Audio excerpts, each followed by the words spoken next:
আলাইকুম ওয়া রাহমাতুল্লাহ।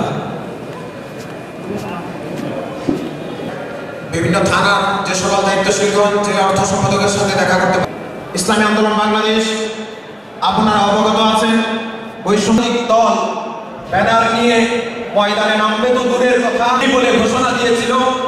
ঠিক সেই সময়ে ইসলামী আন্দোলন ময়দানে অবতীর্ণ হয়েছিল। ইতিমধ্যে আমাদের মাঝে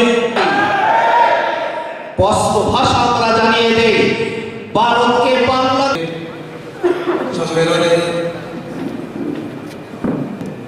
সর্বপ্রথম আল্লাহ তাআলার দরবারে শুকরিয়া আদায় করছি যে আল্লাহ তাআলা করা, সন্ত্রাস করা, টেন্ডারবাজি করা এবং সকলকে ধন্যবাদ জানাচ্ছি। সকলকে ধন্যবাদ জানাচ্ছি।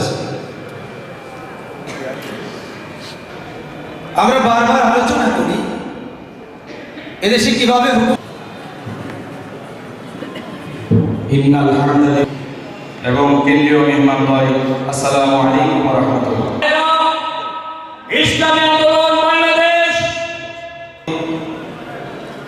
মুফতি মোহাম্মদ আলী সিদ্দিক সংক্ষিপ্ত বক্তব্য শুরু করছি। যদি আমাদের কথাতে